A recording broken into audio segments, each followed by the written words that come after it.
Melihat struktur bangunan keuangan APBN kemarin ketika diumumkan, maka sekali lagi kita dipertontonkan sepertinya Indonesia belum revolusioner langkah pembiayaannya. Berikutnya, ketika mau memindahkan ibu kota, kita juga melihat pilihan cara pembiayaannya juga masih belum revolusioner, yaitu pihak kedua atau swasta yang kemungkinan akan pakai dana asing, teknologi asing, dan sumber daya asing akan membangun dengan sistem BOT. Lalu pemerintah menyewa sampai beberapa tahun ke depan, baru nanti diambil haknya oleh negara. Negara kira-kira mungkin akan menyewa dengan angka 50-100 triliun setahunnya, atau selama 20 tahun ke depan bisa-bisa hampir 2000 triliun. Anggaran itu akan dicicil melalui APBN. Banyak yang geleng-geleng karena ngeri ngeliat angka yang besar yang menjadi beban APBN tahun-tahun berikutnya.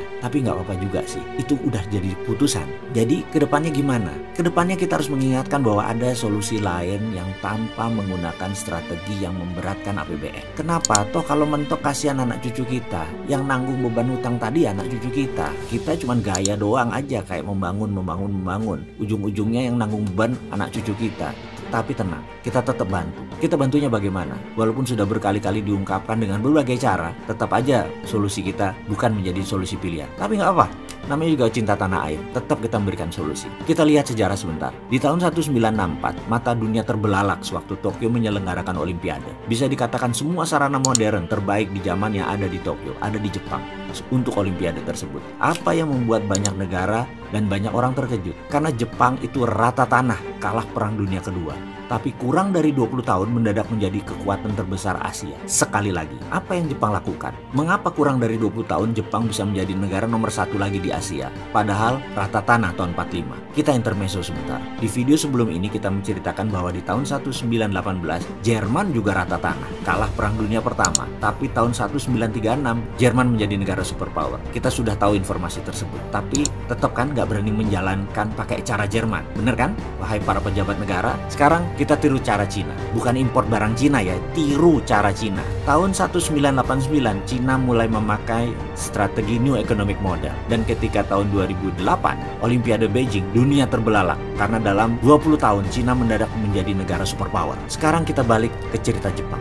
Tahun 45 rata tanah, tahun 64 Toto menjadi kekuatan ekonomi, dan puncaknya 30 tahun setelah itu, Jepang tak tertahankan hingga tahun 90-an. Yang kita tahu saat ini adalah Cina yang mulai mengepakkan sayapnya, menyusul Jepang. Tapi sekali lagi, apa yang mereka pakai? Rumusnya udah dikasih tahu sebelumnya. Tapi kita balik tanya lagi, Jerman pakai apa? Cina pakai apa? Jepang pakai apa? Saya ingatkan sekali lagi, mereka bukan pakai cara yang IMF sarankan. Mereka bukan pakai cara IMF. Pakai apa Jepang itu? Mereka pakai infrastruktur dinamis yang namanya Shinkansen. Seperti halnya Amerika membangun industri infrastruktur dinamis yang namanya mobil.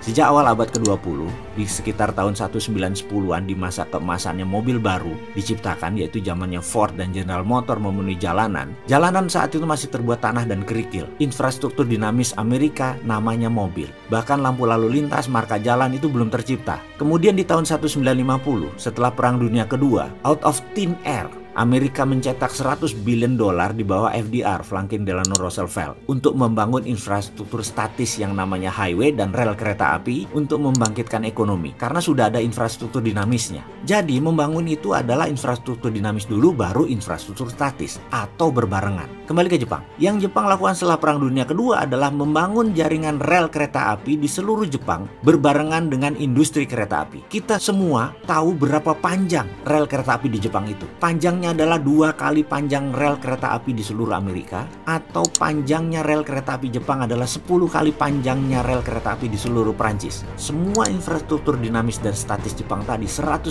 adalah produk buatan anak negeri Jepang. Mesinnya, teknologinya, bahan bakunya, lalu uangnya cetak dari thin air. Jepang bukan bangun rel kereta api yang isinya barang impor, bukan membangun jalan tol yang mobilnya impor. Demikian juga Amerika, demikian juga Cina. Mereka membangun infrastruktur tersebut, isinya adalah barang lokal mereka, create produk lokal mereka. Kalau kita membangun infrastruktur statis tapi isinya barang impor, artinya kita membangun infrastruktur negara orang. Jangan gitulah ya. Jadi Indonesia tuh niru yang mana? Fisiknya benar membangun, tetapi social cost accountingnya nggak dihitung. Jadi isinya infrastruktur statisnya ya infrastruktur dinamis milik negara orang lain. Bensinnya impor, mobilnya impor, ngangkuti barang impor. Lah ini namanya membangun infrastruktur GBHN negara lain.